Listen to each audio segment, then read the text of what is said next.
This podcast is proud to be part of the TalkSport Fan Network. TalkSport. Powered by fans. The Tunde! What a goal! It's absolutely world class from Marcus Tunde! Terrific goal! Johnson puts it in the air. Aidan Flynn wins the goal! It's the It's still with Lee Gregory. He's in the box. Tries to screw him. Is it going to be there? Yes! Oh my word! The Wednesday week!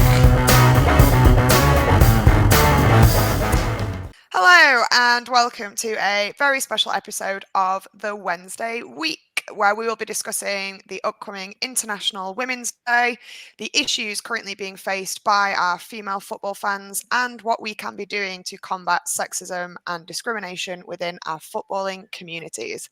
I'm Charlie, your host for today, and I'm joined by the wonderful Wednesday weeker herself, Hollie, and the fantastic Emma and Beth from the Sheffield Wednesday Women's Supporters Group.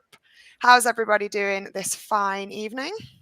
Hollie, how are you doing with your recent footballing mishap-related injury? I'm okay. Limited damage done. I currently have concussion, but you won't be able to tell. Brilliant. Hollie messaged just before this went out, been like, I'm just going to eat like 7 bags of Haribos and just wing it through. I was like, that sounds fine. That's medically fine. I think that's what they recommend. That's exactly what they would say. Emma, how are you doing tonight? Yeah, good. Been busy recently. We've got lots of exciting things coming up for International Women's Day.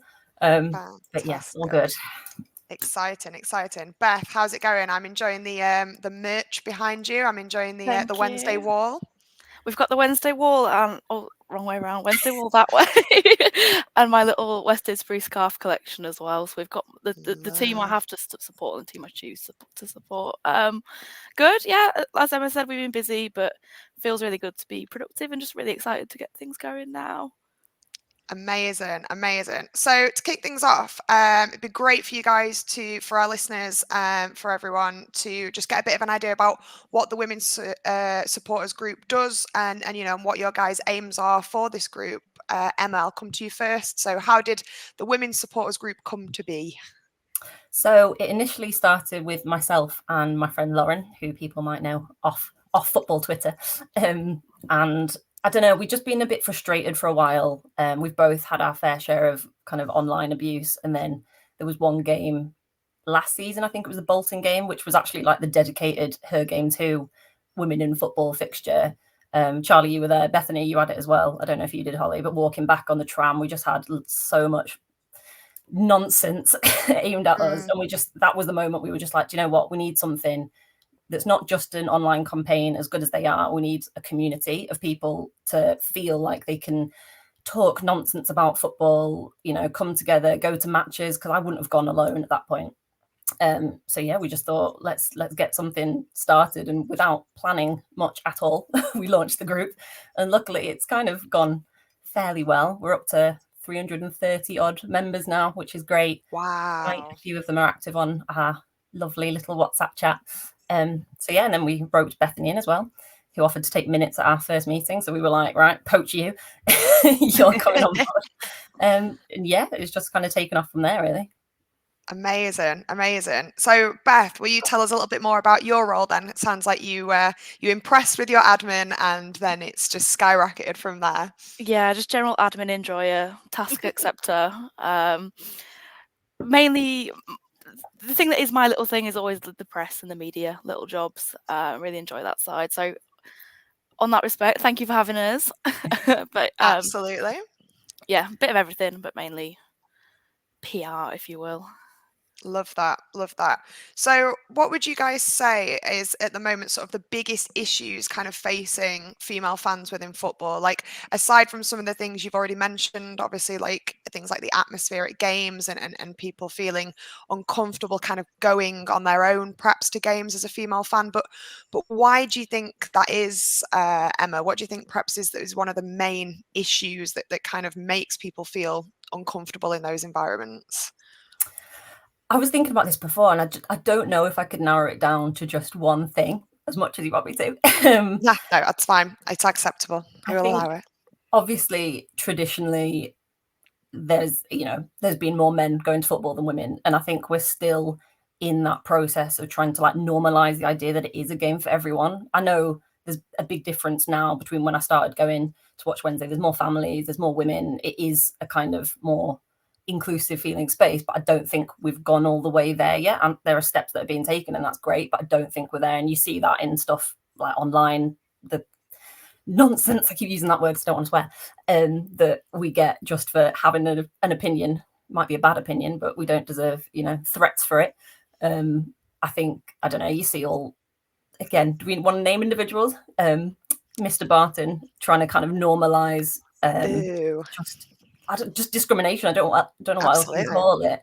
And I think because of all that, women are held to kind of not a higher standard necessarily, but like I think we have like a higher threshold of what we can kind of get away with. I think people are much more likely to pick up if you've got, if you're wrong. If I said something incorrectly, we'd get pounced on for that. And I think there's a double standard there, and I don't think men are treated in the same way. And we're all about trying to address that imbalance, I think.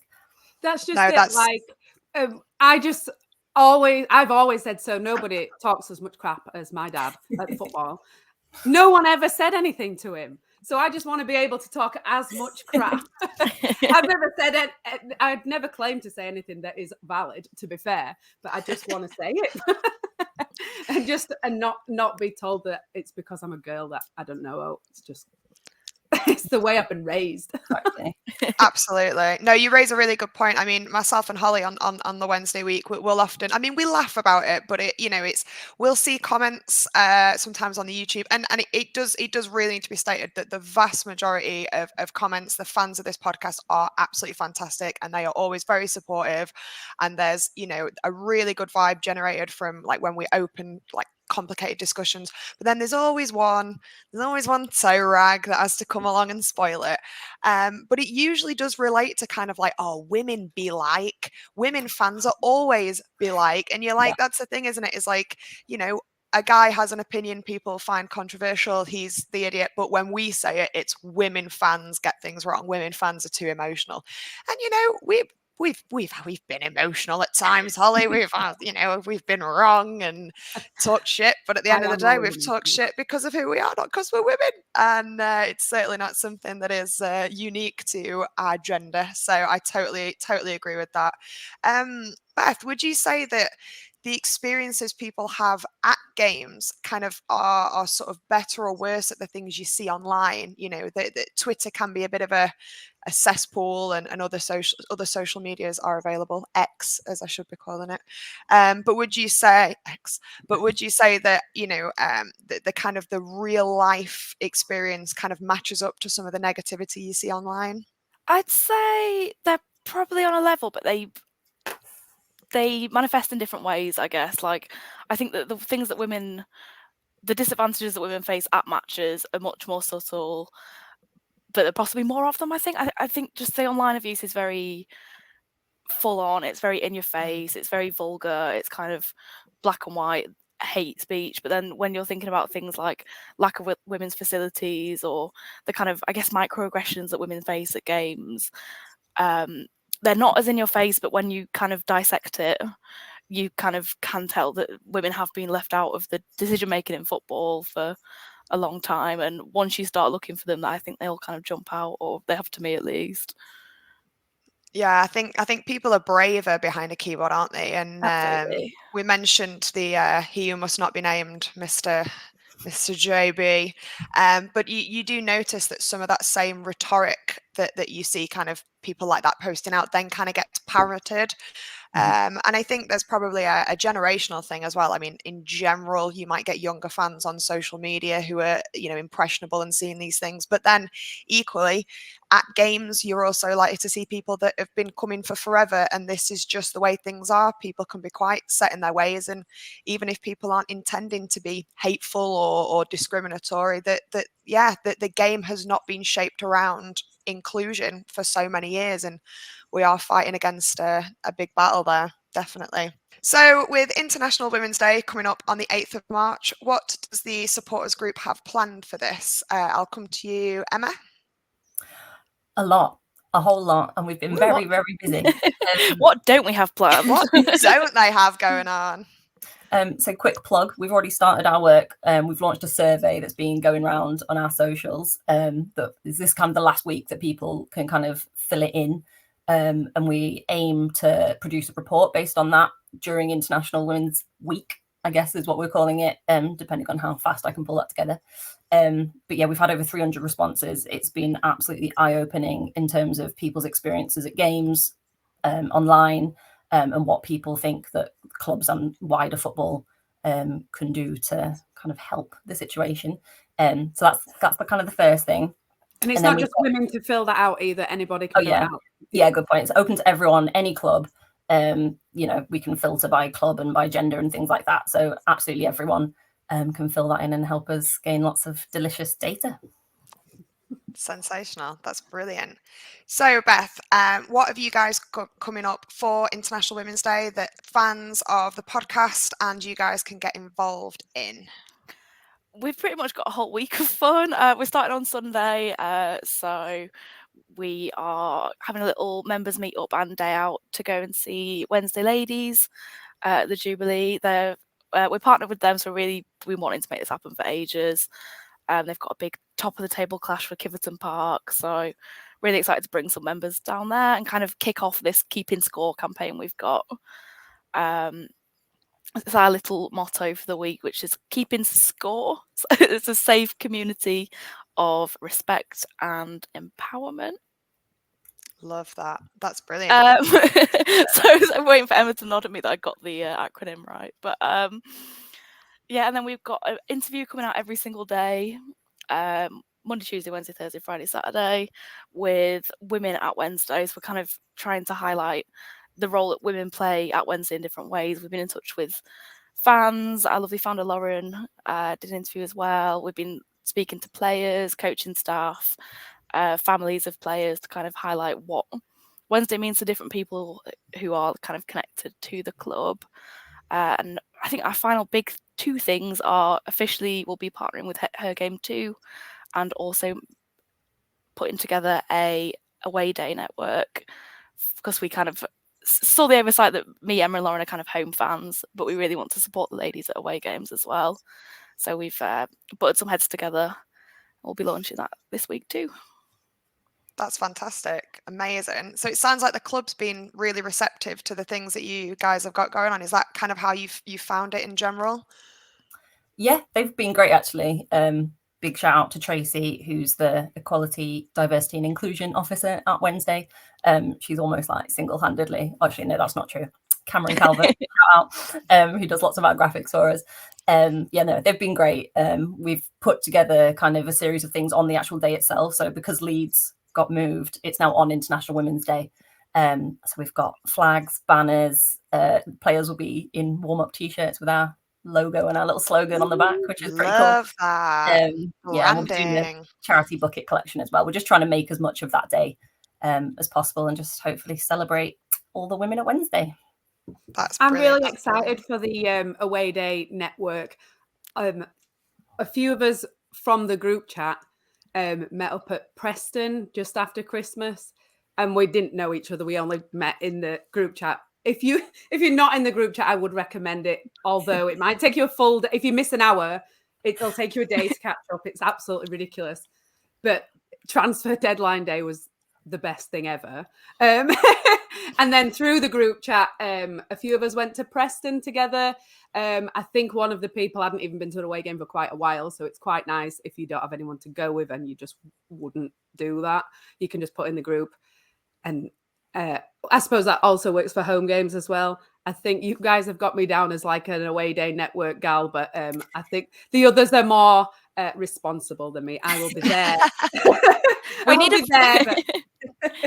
a vibes girl as well. So. I'm all about the vibes. I love that. That's brilliant. So Hollie, as a women's supporters group woman, as it were, a women's supporters group women's supporter in the group, which is what you are. And you're also now their dedicated vibes girl, and probably should have a badge. I'm just saying, just throwing that out there as an idea, maybe a hat. In terms of, because obviously, you are a home and away supporter, how has the women's group like supported you, and how has it kind of affected the way you kind of see going to matches, particularly, away matches that can be a really different environment and a little bit more hit and miss? How's that kind of been for you? Yeah, so obviously my away day experiences have changed recently. I've benefited from the fact that for the last 20 years of away games, I've had a 6 foot odd big bloke to go with. So if anyone don't really want me there, they're not really gonna say. As unintimidating as he was. But no one's gonna say anything. And I've only sort of realized just recently when going on my own that it's a bit of a different vibe. Even just on the train, it's a different vibe. I've also started having to stay over because I don't really fancy like a late train on my own sort of thing. So there's a few different sort of travel-y issues that like I'd not thought about before. Lucky me. But like I say, a few of us went to Preston. We met on the train and we went to Preston together, which I'm not quite sure I would have gone to on my own, especially given that sort of time. But I think there's a few other bits and bobs away games coming up that people are already planning to go to as well. Like I say, I think we've also had a chat about sometimes if you get to your seats and the vibe's a bit off. When we went to Leicester, I don't know what happened, but we ended up in a group of people I would not normally sit with. And there was a few people that seats happened to be near the other people in the group chat. And had we not been together, I don't really know what we would have done. But I think there's also the capacity to like put in the group, I'm not quite happy where I'm sat. And then we can sort of shuffle in together, which is quite a nice thing to know that you can go. And if you're not happy, there's someone else there. Like I said, I'd not thought about this stuff before because I was with a big guy. That's it. No, and you raise a really good point. Like, I think my experience was always quite similar. Like, even right from being a kid, I'd always go with my dad, sat with my dad's friends. And if anything was ever going on, it was going over my head. It never would have occurred to me to kind of feel out of place. My dad was the kind of person that, he wouldn't have even, and probably doesn't even now consider it like a thing, like he was taking his daughter to the match. He was just taking his kid to the match, so there was never any of this kind of, and I think it really was like kind of with the rise in like social media stuff, and like the more people would start to say things as you got older, and like you'd suddenly be like, oh, it is something that people notice that you're a woman, you're a woman going to the football. That's like that's something to comment on. And I think Emma touched on it earlier, but that particular horrible incidents have been shouted at from that tram. As much as at the time we were like, we were grown, we were adult enough to take the action of it, and kind of, it sparked off obviously this fantastic group and all the work that's been done from that. But, it's awful that it happened. But it was the first time I've ever was like, God, I'm so glad I'm not stood on my own right now. Like, it's one thing to have been like, oh yeah, shove it, whatever, that's absolutely fine, shout what you want, you idiots. But actually, if I'd have been on my own, I would have been scared. And it really could have affected me ever wanting to go to a match without my dad again at 30 years of age. And it's that kind of thing. Like it shouldn't feel like that. And I think it's only really like other female supporters that can really get that feeling that it doesn't take much to kind of knock your confidence off. And I also think it's important as well to say that it's not this concept that women can't hack it at the match. It's not the idea that, I've sat near Hollie, she's like me, she gives an earful, she's not bothered. It's not about that we all want to sit there and be ever so quiet and calm, and it's about the specifics of what is said and the way that people are treated. Nothing about the football culture needs to change in relation to the actual game itself and the way we can all enjoy a game. It's about, if you're making other people feel othered and scared, then we're not all actually enjoying the same hobby together. So yeah, lots to think about. So positives with you guys, with the group, it's been, how long has it been now? Have you guys had your 1 year? Must be coming up to that. Quite. I think not April quite was when we started, so Wow, so not even a year yet, and you guys have, we see the fantastic stuff that you guys do, and the things that you've been highlighting. What are some of the things you're proudest of that the group's achieved so far? Emma, I'll come to you first. Honestly, just the community that we've been able to build. I think when me and Lauren launched it, I think we even said to each other, if we get 20 members and we have a group chat that's active with 10 people in it, we'll feel like we've really made it like a group that can go to games together. Because honestly, selfishly for me, it was a bit like, I want more friends to go to games with. I didn't grow up with a Wednesday family at all. I didn't grow up with a football family, which I think has given me that perspective as like a kind of almost not an outsider. I've supported Wednesday since I was 7, but like, I've not had that kind of support with me. So I think I've always been quite aware of feeling different. But yeah, there's 100 people in that group chat. We've got 300 members. It feels like we're all quite close, and we've got quite close quite quickly as well. And it's just I love it. I'm so proud of it. The first day we managed to pair 2 people up to go to the game together, I was like, do you know what? If that's the one thing we achieve, then I'm happy. I'm done. Like if I've made one person feel a bit safer at a game, it's been great. And that really is, something I'm very proud of.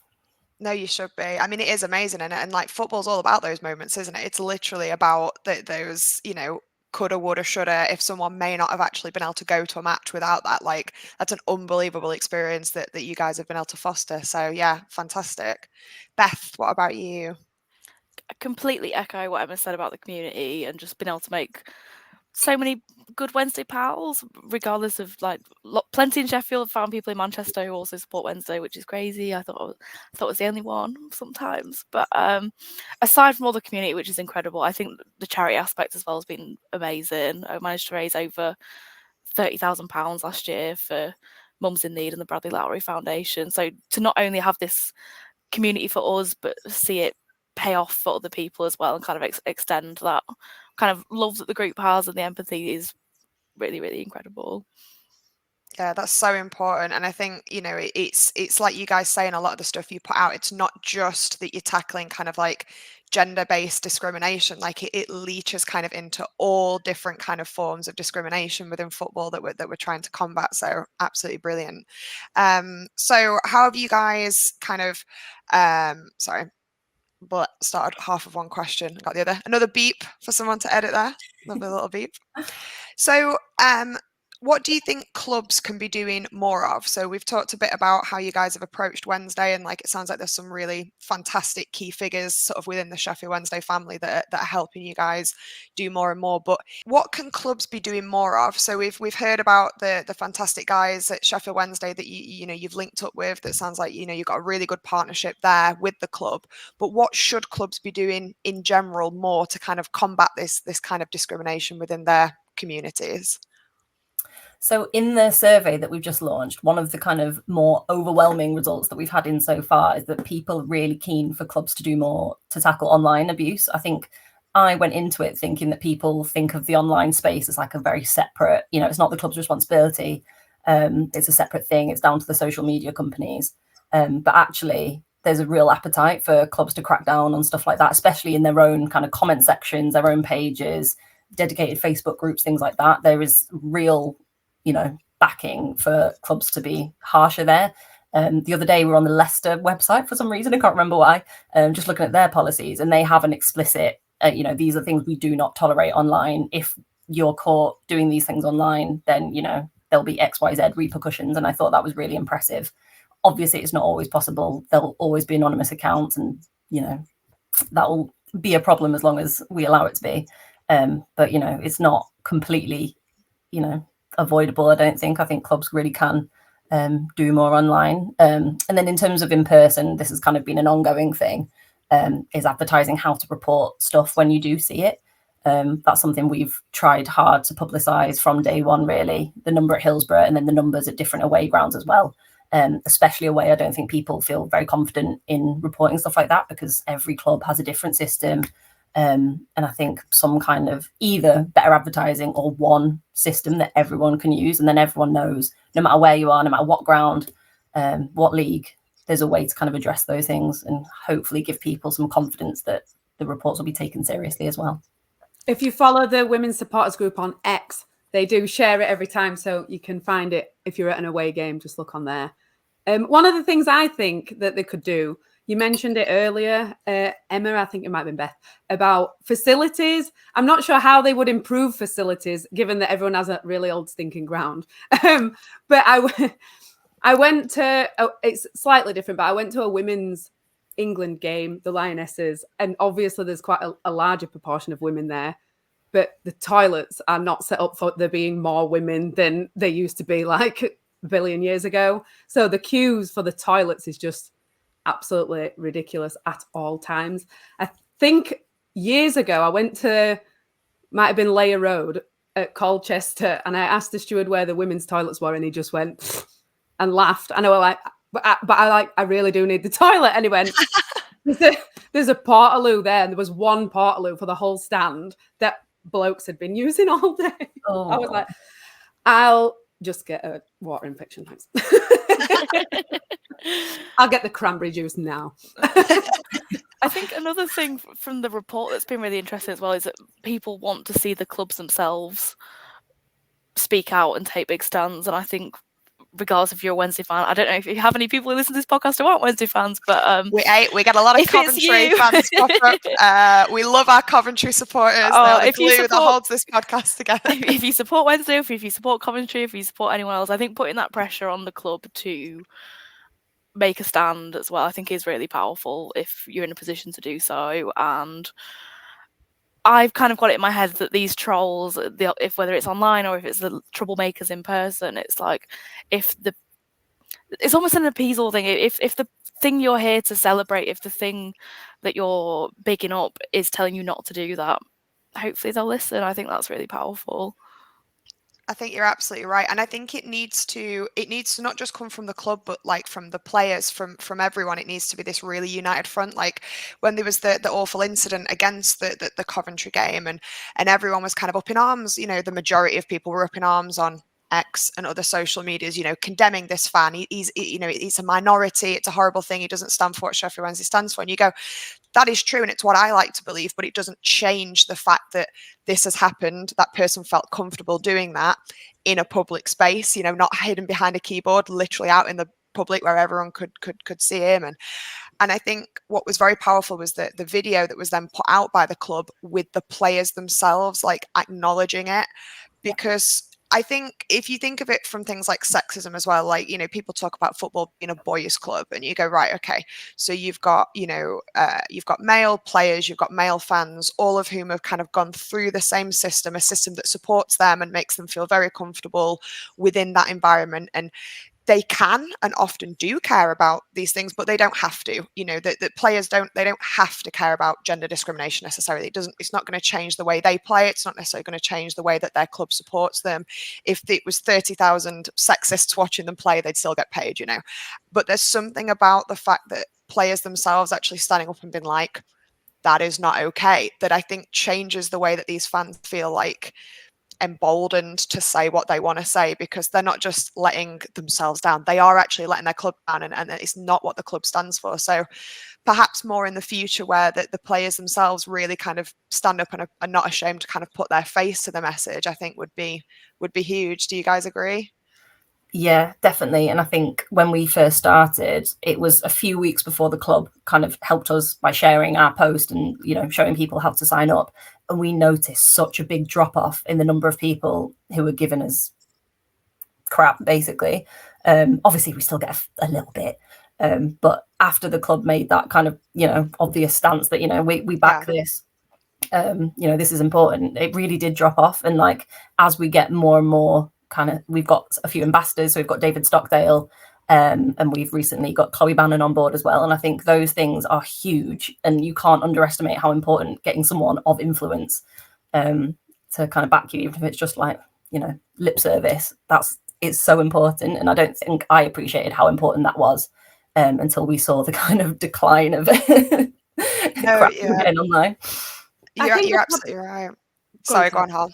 I think the problem is two things. Like I myself said earlier on this, like I didn't realise travelling by train to a match were a problem until I were on my own and it were a problem. So I guess guys going to the games don't really realise the effect. Like you guys were saying, the people shouting at you from the tram, they're probably just it were just all noise to them because they didn't feel it like you felt it.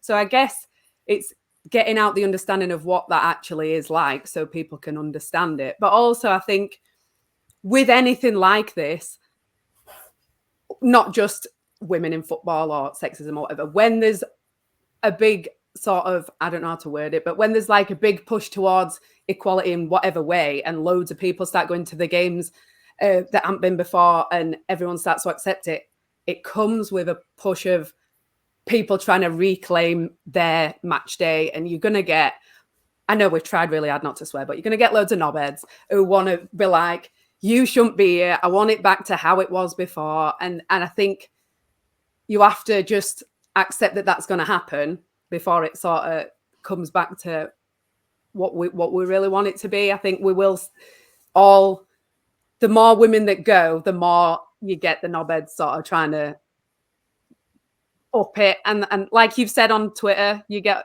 the more good stuff that you put out, you'll get more comments from those people, won't you? I think that just always happens. There's always a bit of a pushback. Yeah, I think you're absolutely right on that, because I think it comes with a level of sort of, if you're not seeing that pushback, it almost doesn't illustrate your point, which is an awful thing in a way.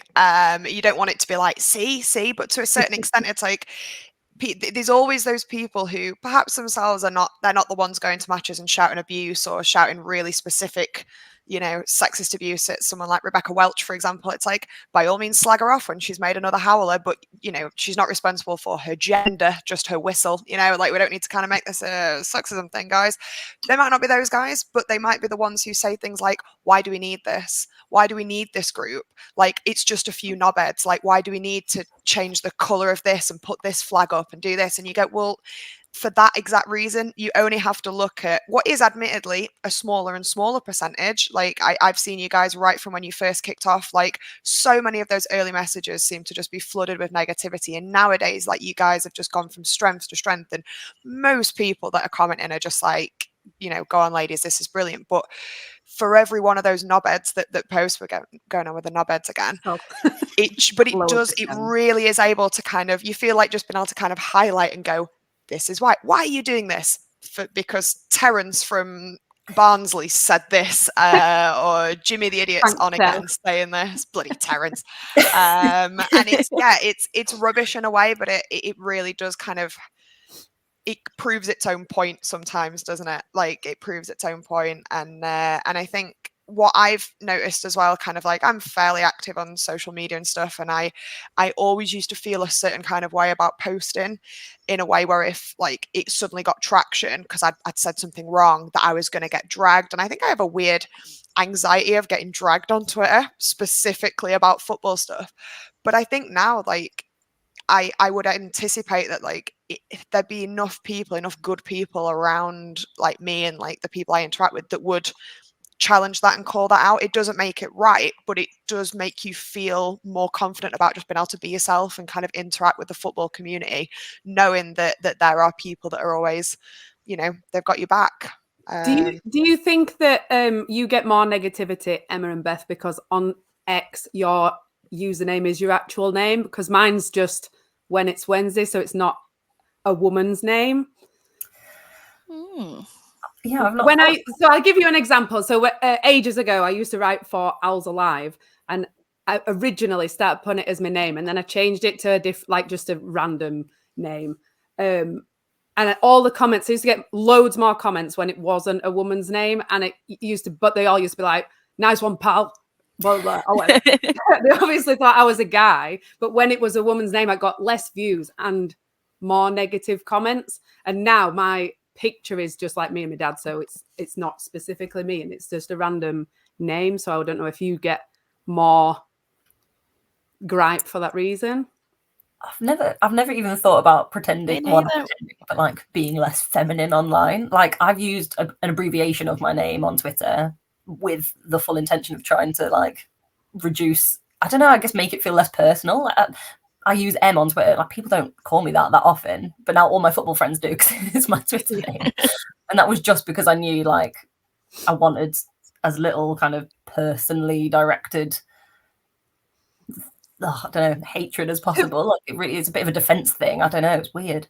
To be fair, in hindsight now, I think I wish I'd just put it as my name and just ridden it out, because then people would be like, oh, actually, on the odd occasion, she does talk sense and she's a woman, rather than just be like, this is a guy. But yeah, I don't know if it, well, it definitely affected it then. I don't know if I'd see any difference now. Might have to do a little study.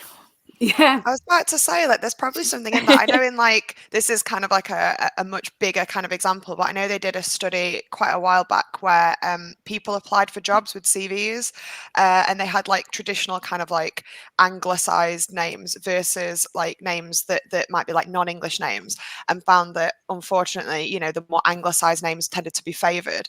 And there's probably a lot to kind of be said about that, even on like a lower level. Like, for example, because Charlie's my name and Charlie's a boy's name, as it were, or can be a boy's name, there have been times where people have like commented and retweeted me going, he has a point, and I've been like, thanks, I guess I'll take it, not wanting to correct them in case they go, oh, in which case she's wrong or whatever. But I think you notice it even just with little things. Like there's an aspect where, say for example, a lad posted a picture of himself in a football shirt online, and people might like it, they might interact with it.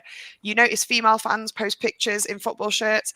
Some of the reactions are, let's be honest, unhinged, and they're unhinged in a way where it's like people might actually think they're being nice or being positive, you know, being really love heart eyesy and quite fetishy, is that a word? Fetishizing.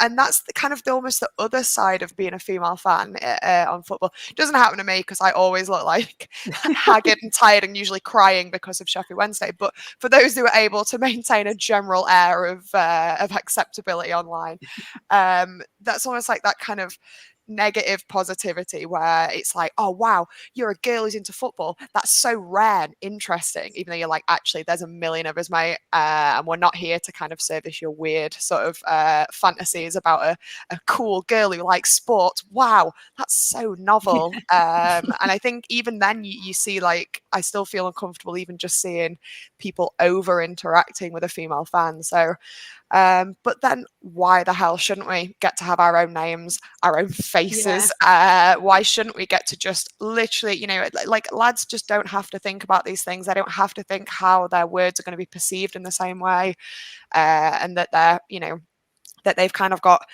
the entire male fan base to represent like we do. It's a totally different thing. No, I was just going to say it's a shame Lauren's not here, who we run the group with, because she gets it. Comments, the messages she gets are absolutely unhinged. I did have Lauren in my head when I was thinking of beautiful, full of unhinged comments in her Twitter. Like, she just ticks all the boxes. Because Fit all female fan. she does as well is like banter people the same way boys on Twitter banter people. No difference. No different other than the fact she's a very attractive woman. And they all go, you give it, can't take it, that kind of thing. Like, unbelievable. Yeah, they simultaneously, the things that I see on Lauren's X are, they range from like the deranged anger that she's, you know, that she's allowed to exist in this world, to like they may be outside her house right now with a shovel. Like, it's just, and the thing is that a lot of them as well, that they're posting under their real names. It's not even, a lot of the time it's like, and you think these are the people that we're sharing a Hillsborough with. They have to be, come and get your dad. literally come and get your dad out of it. You know, even right down to things like, you know, when she's talked about her pregnancy and there've been like people in her comments, mate, and you're just like, and it's like we can't win. Either they either hate us or they like us a little bit too much. It's like, pick a lane. There's two categories. You have to be like a really ugly woman that knows lots about football, or you have to be really fit and just go, hee hee, the players are in shorts. Those are the only categories that are allowed, apparently. Just that is exactly it. Just exactly. That's my least favorite one, actually, is the idea that that we're in it for like the sexy footballers as well, because it's like, why would you, right, I have Google is free, as is an infinite number of images of men. Why would I put myself through the misery of being a Sheffield Wednesday fan just to see And I'm short-sighted as well, so just to see some blurry men running around on a pitch and be like, yeah, that's what I'm here for. That's specifically what I'm into this for. It's a lot of money and a lot of heartache when I could just Google nice men. Well, you won't get to see the middle part of the leg, would you, between the shorts and the socks? True. A woman's favourite thing, the middle part of a That's why man's I sit there where I sit. So, speaking of our wonderful Sheffield Wednesday, obviously, depending on when this goes out, you know, we may know a little bit more, a little bit less about kind of where we're at in the whole relegation fight for survival. How are you guys feeling about kind of how things have gone so far, where things may end up? Emma, I'll come to you first. Thoughts? Trying not to let myself hope. That's where I'm at. Just for your preservation more than anything. After Huddersfield, I was like, that's it. Like, I refuse to give myself an ounce of anything. Like, that's it. We're down. You know, let's save my mental health here. But obviously with recent results, it's hard, and I'm getting slightly optimistic. I think I'll wait for the next. Okay, don't know when this is coming out. But I think as things stand, the next few games are pivotal. So maybe I'll wait till then to make my next judgment. Absolutely. I think it's very much the hope that kills you, that wonderful football cliche. But in Sheffield Wednesday, that has never, ever been truer than it has been this season. Beth, what about you? Feeling good, feeling bad, feeling somewhere in between? I don't feel too bad, you know. Ooh, I like it. Positivity. Yeah, I don't know. Maybe it's that kind of. I feel like at the end of last season, we just had this inevitability about us. Like, even on the train to Peterborough at home, I was like, we could do something today. And I feel like I'm getting that feeling again. But, asterisk, and I know we said we were going to talk about the last game. I am purely basing my mood every week on the last game. So, depending on when this comes out, I could be eating my words. I just get these sneaky feelings with football. I've got this sneaky feeling we might stay up. I'm also changing my mind on a weekly basis, and there's no middle ground. Like you just mentioned Huddersfield, I would devastate. I was like, that's it. Like eating ice cream all night in my pajamas, like in a big t-shirt, just like that's it, it's over. And then like 2 days later, I'm like, come on, this is it. So I am one or the other. There's no middle. There's no like, could we? It's either we definitely are, or that's it. Absolutely. Totally. I'm entirely with you with that and that, Beth. Like I keep thinking with the second leg, there was no way. There was no way it could happen. You thought that, see, like you were psychic. I was like, there's no way. And yet when it then happened, I remember having this feeling of like, oh, so the no ways can happen. And I've not been able to kind of shake that. The way I felt after that game, even to the point where I was saying things like, I didn't even care what happened at Wembley. Like, obviously I wanted to swim, but like no one was ever taking that turnaround away. Like it was quite literally impossible in the most Hollywood way ever. And, you know, this time we have a lot longer than 90 minutes to pull back. You know, yes, we've had this historically dreadful start to the season, and has anyone ever turned anything around this bad, and da-da-da-da. And you go, yeah, but if you can come back from 4-0 down in a playoff semis, that's Wednesday, baby. And I think I'd resigned myself, maybe November, to the fact that we were down. Like, we're definitely down. So if we don't go down, it'll be a nice surprise, but I'm already emotionally there. The problem I've got is the more hope I get, the more I've not resigned myself. Like, it's too, I want it to be a novelty. Like, sure, maybe we'll stay up, I'll enjoy the ride. When in actual fact, I'm like, no, every win we're getting, like every result that goes our way, more and more it's like creeping in, and I'm thinking, yeah, and that's what's going to hurt so much more if it doesn't go our way. It's a bit like an elongated version of that Palace game. So that season that we went down when we played Palace on the last day, we were rubbish. I'd resigned myself, that's it, we're going down. But then because it came to that last day and that game was so good, I couldn't even sit down, and the steward was going, you need to sit down. I'm like, I can't bend my legs. I can't sit down. I can't move. I'm just stood like this. Please help me. But I just like that. This is like an elongated of that version of that game. Like, so it's building. It's building. Look, now you're getting me excited again, Chad. This is it. Honestly, it's the emotion. I was in Manchester this weekend, so I wasn't able to watch the match. But I was in a hotel room with my pal, and at one point I was like, "I'll put the stream on just to catch the last 10 minutes," and I couldn't do it. So instead, I put my phone on like the little desk thing, the Premier Inn, and just watched it, waiting for the notification that like the 90 minutes was up. And he was just looking at me. And I was like, it's all right. And he was just like the whole time until I eventually like started cheering and put like Daddy Cool on. And he was just like, why do you do this to yourself? Why, like why, what's the worst thing that happens? Oh, you get relegated, And you're just like, I can't explain this to you. If you don't get it, I can't explain why I allow these men to ruin my life. I can't explain it. And I won't explain it. But yeah, it would almost be easier if we were already down in many ways, wouldn't it? This is the other thing, is when we were shit, you go, yeah, that's how it was. What are we thinking in terms of management wise? You know, if we do stay up, do you think we'll keep Rule? Do you think we'll keep Powell? If we go down, do you think we'll keep him? Like, what do you think he's thinking? Like, is he in this for the long haul, or is he just coming to flex his managerial muscles and then go off to bigger and better things? Emma, what do you reckon? I would be surprised if he stayed if we went down. But similarly, I'd be surprised if he left and we stayed up. I think if we do stay up and he stays, I'll be nervous the whole season, probably, until he inevitably gets pinched. But yeah, that's kind of how I'm, reassuring myself and trying to prepare myself for the worst if it happens. I think he's done enough for other championship clubs to be interested, for sure. I mean, our form with him is sort of mid-table, isn't it? I think, I'd be surprised if there weren't people kind of sniffing around already, to be honest. Yeah. I mean, Beth, he really does seem to love the Wednesday, doesn't he? I mean, people have said he seems to really get the club and the passion he seems to show. Like, again, why would he put himself through this misery if he didn't think maybe he could get something from it? What do you reckon? Is he in it to win it, or will he be out quicker, like a little puff of smoke the second we get relegated? It'll just be a Danny Rule shaped. I'm not sure if this is just something I've been telling myself, or if this is something I've told myself so many times that I believe it. I don't know if his stock's that high to be poached so soon. Ooh, oh yeah, I don't. Yeah. I love him, hands down. I think Danny's amazing. He really has lit up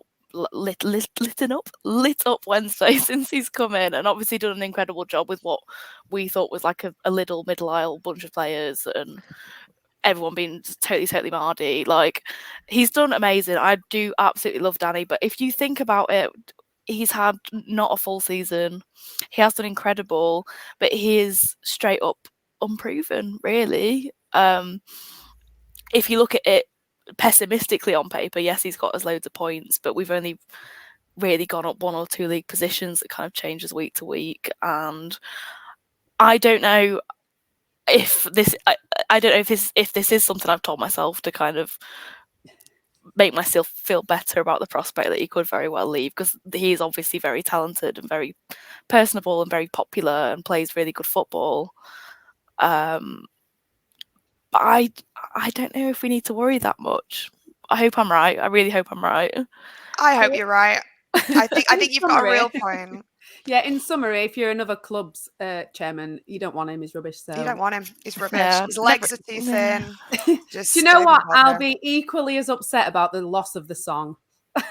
Yes, yeah. We finally got a song that everyone can like unanimously agree is a banger as well. Like, like there's always people been like, oh, I hate such and such a chant, but everyone's just like, nah, Boney M, banger, get that on. I'm so glad Hillsborough's learnt the second verse, because oh my god. When it's on for 3 minutes at full time, you're just singing Danny Rule for the whole thing. You feel like you're going crazy. And it's never quite on the rhythm. Like, honestly, my favourite thing ever is like, obviously the clapping at Hillsborough for Hi Ho Sutherland is always magnificently just to it, 7 different beats. But the Danny Rule just being, some people are doing it in like double time. Some people have barely finished their Danny before the rules come in. I love it. We're not a choir. We're just a bunch of passionate people just loving our club, but damn it, we cannot sing in time.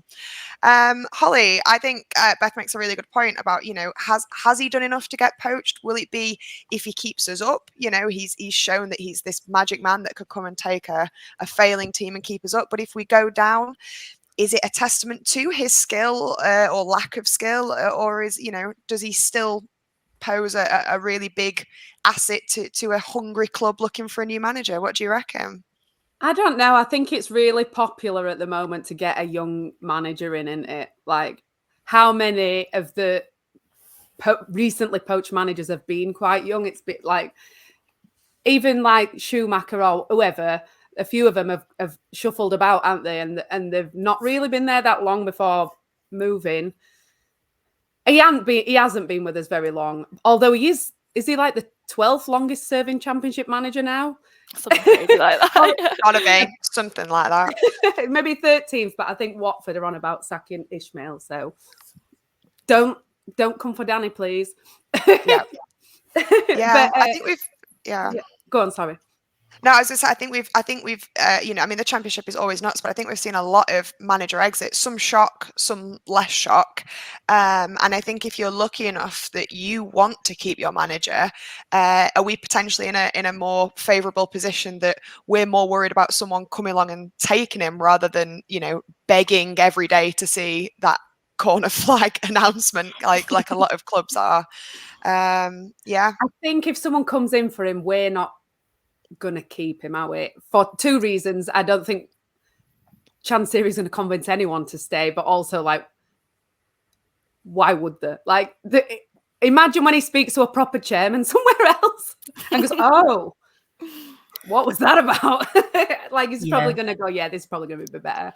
So I think if someone asks, he probably will go, but maybe best right, it's a little bit early. Maybe if we start next season, okay, then.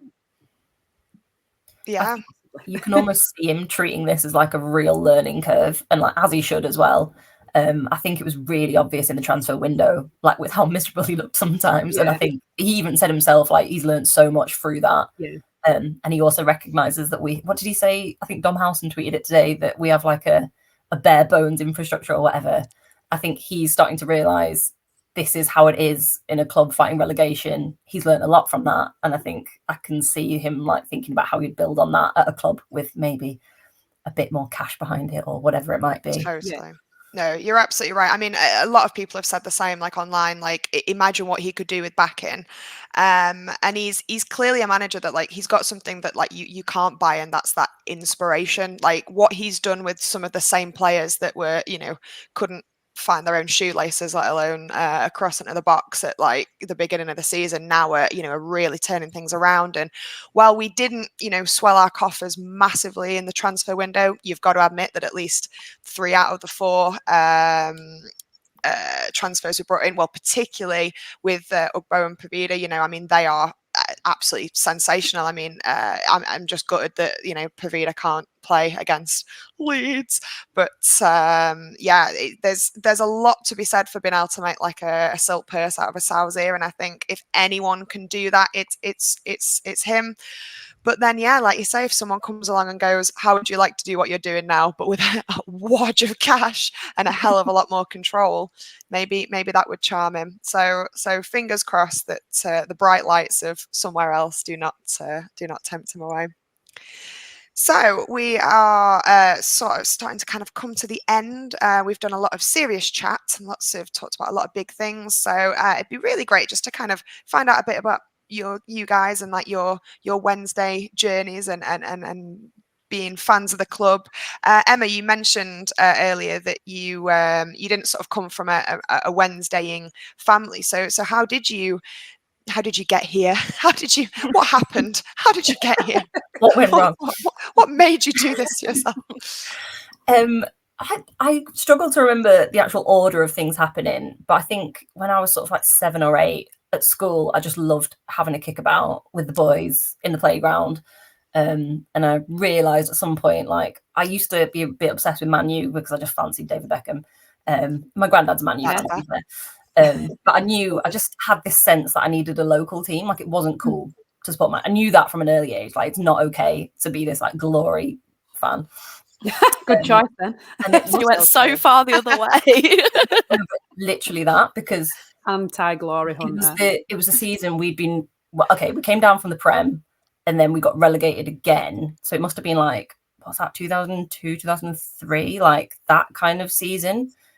Or 2-3.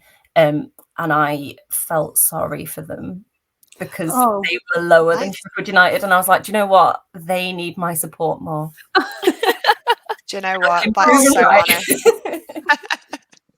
So I went to high school. When I went to high school, it was the year we got relegated, which was just absolutely grand, telling people that I supported Wednesday. I was the only Wednesday fan in my whole high school. Everybody supported Leeds, which is just... Leeds were good in the early 2000s as well, which were just absolutely excellent. But it just reminded me when I was talking about football, people used to say, she's obsessed. She just talks about football. But then they would then continue their conversation about football. But because they were guys, they were like, okay to do that. You've got to be obsessed if you support a team like us, unfortunately. You can't just half-ass it, can you? True. What about you, Beth? How did you find yourself in this wonderful, glorious position? Yeah, I think I'm kind of same but different to Emma. Like I'm from Hillsborough. I grew up in Essex, went to school in Essex. I always knew I was a Wednesday fan. I always knew my dad was a Wednesday fan. His granddad was a Wednesday fan.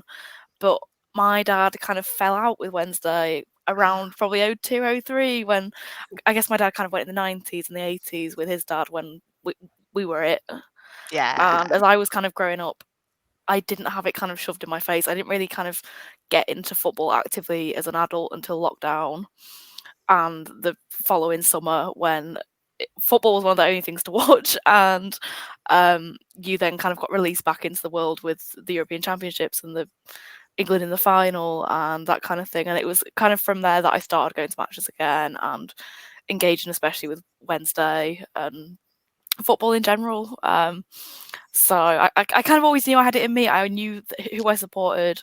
I knew I had to support them, but it was just never really at the forefront of my life until a few years ago. And now here it is. I love it. I love it. I think it's wonderful to hear people's stories because it's like for every person who, like me, quite boring, like my dad supported Wednesday, I was raised to support Wednesday, would have been made to live outside if I'd ever, I was allowed to not support football, but ultimately still would have technically had to be, it's like my husband is technically a Wednesdayite because we're married, and when you get married, you become a Wednesdayite. If you marry a Wednesdayite, that's how it happens. But for like everyone that has kind of a very boring, natural progression story like me, you get someone who's like, I wanted to support a football team who are getting kicked around, and I found Sheffield Wednesday, which is great. Like, it's I think there's a lot to be said for, I quite like the idea of being an anti-glory seeker. Like, I think there's something quite endearing about that.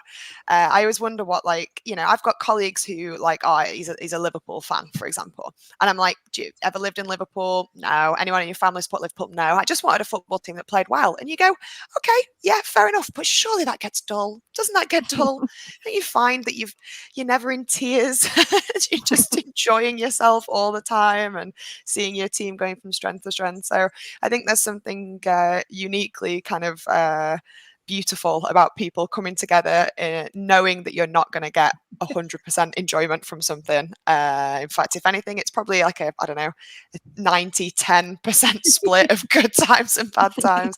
But for every second leg of the playoffs, it's worth it.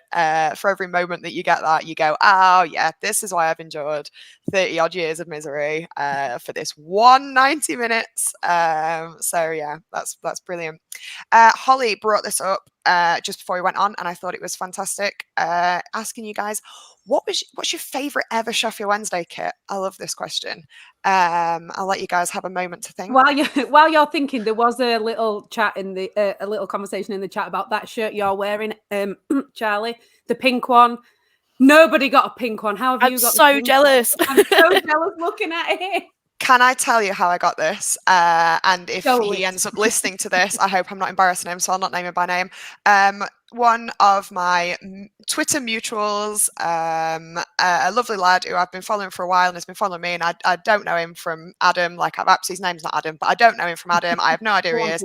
He was like, he'd ordered this, and it's supposed to be like an XL or an L, and it isn't by any stretch. I literally, it must be whoever makes Primark's clothes is doing the same price. Like they're just like, L, spin the wheel, it'll be what it is. And he was like, I'm selling it kind of for like 20 quid or whatever. And I was like, I want that shirt. And he messaged me been like, it's like a man's lot. And I was like, I like them big, I like them roomy, and this is a bargain. Like, you're talking 20 quid. Like, are you insane? Like, that's like, it's like triple that in the shop. And so I met him sketchily outside Hillsborough, paid him £1 coins, which for some reason was the currency I had at the time, and bagged myself one of these snazzy pink shirts. So I feel like the club must have made about 20 of those shirts, and they were immediately sold out. You can't find them anywhere. I looked before I came on, actually, and there's a long sleeved one that's like a double XL, and it's £100. Like, brilliant. And I'm sitting in a gold mine here. I'm sitting in a gold mine. So what you need to do is just always look out for your followers selling random shirts. Meet strangers off the internet. In the street, in the dark, with lots of spare change on you, and you'll have a great time. It's definitely not dangerous at all. You should definitely do that. Emma, your favourite Sheffield Wednesday kit of all time, ever? It's hard not to go with the pink one, because I remember watching the kit release video and I squealed. Like, the noise I made when I saw it was pink. Oh my God, it's beautiful. Like, it was perfect. I also got one. I'm sorry, guys. I got it in quite a small size, and I'm just like dreading the day when I inevitably grow out of it. But not because I'm still growing. It's 12, everybody. It's just very advanced for a year. I've got a soft spot as well for Chupa Chups, because that's like the first shirt that I remember ever.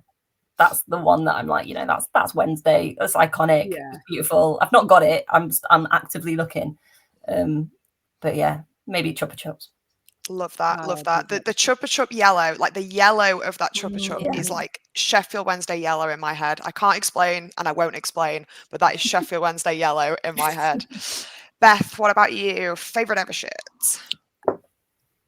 There's so many nice ones. I think the one that I wear the most is the dreaded 0203 navy blue Diodora. It's just so wearable. It's very comfy. I've got a Woolsey one back to that. I think that's the one. I think these ones behind me, they're too nice.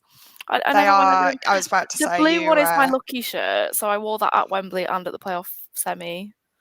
So I wore a Sanderson on special occasion. So either this exact shirt right here, or generally the navy blue Diodora. The problem with the Sanderson ones is that whatever material they used to make them out of in the 90s, it's like you could wear that up a mountain because it's that thick.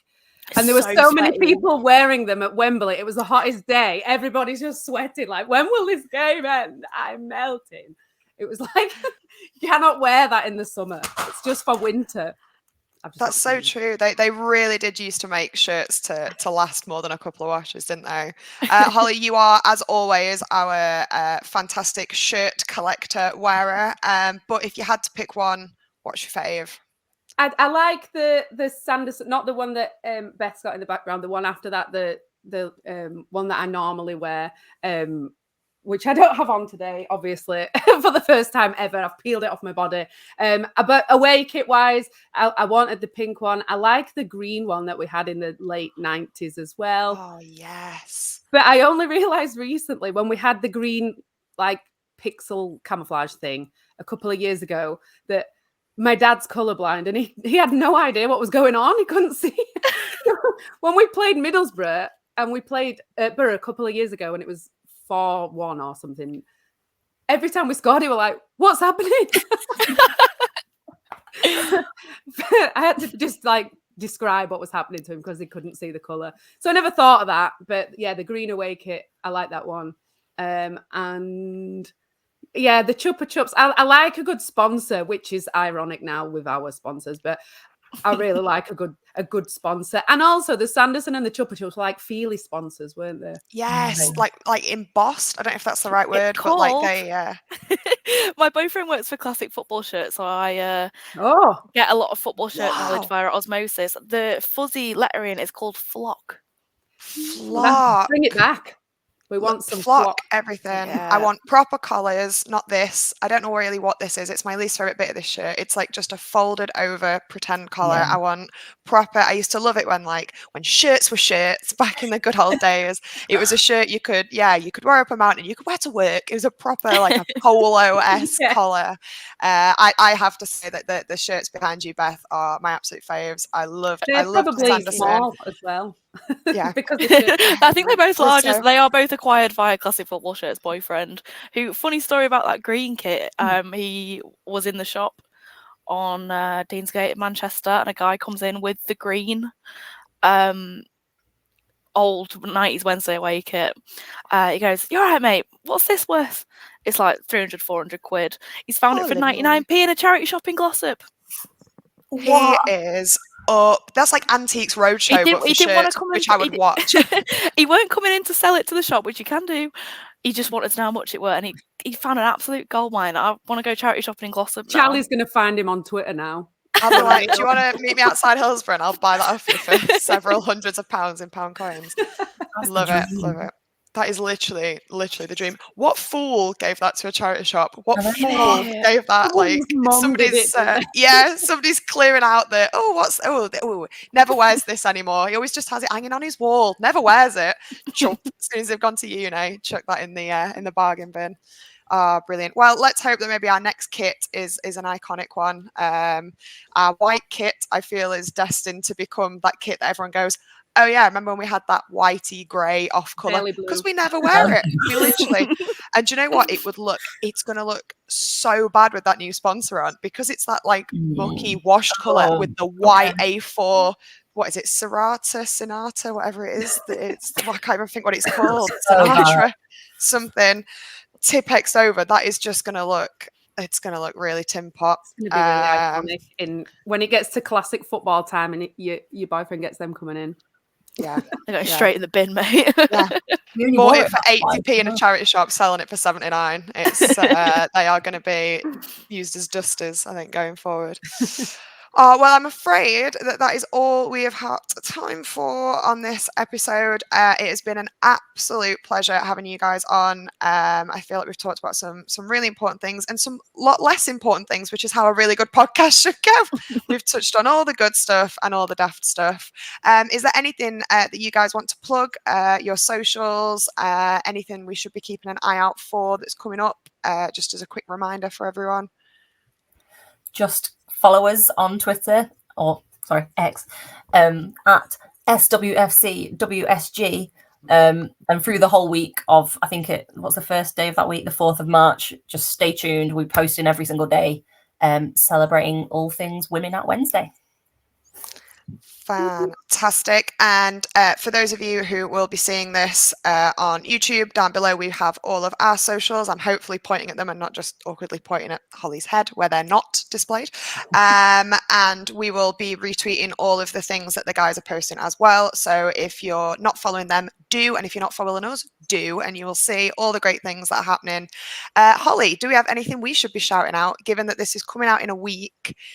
We should mention the eggs. The egg drop, yeah.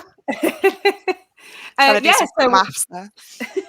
We have already done the first day of the egg drop, which went absolutely brilliantly. Whoop whoop. So if you haven't already heard, I'm pretty sure you will have done because we plugged it lots. But if you bring an Easter egg to the Plymouth or the Leeds games, we'll be outside the Megastore. I don't know why that just escaped me there. If you bring an Easter egg, it's going to go to charity. We're working with PACT and the Children's Hospital, and you get put in a raffle to win a shirt that we have just slagged off for this last hour. Oh yeah. I'm sure it'll look great, guys. It's pre-sponsor though. It's pre-new sponsor, so it'll look great. You'll definitely want it. Actually, in hindsight, I've changed my mind. It'll be worth a fortune. It'll be great. Well, thank you guys so much for joining us. You find us on Twitter, on Twitch, on YouTube, on Facebook, on TikTok, all the good stuff. And hope you all have a fantastic rest of your day or evening whenever you're listening to this. Thank you so much for joining us. This podcast is proud to be part of the TalkSport Fan Network. TalkSport. Powered by fans. What a goal! It's absolutely wonderful!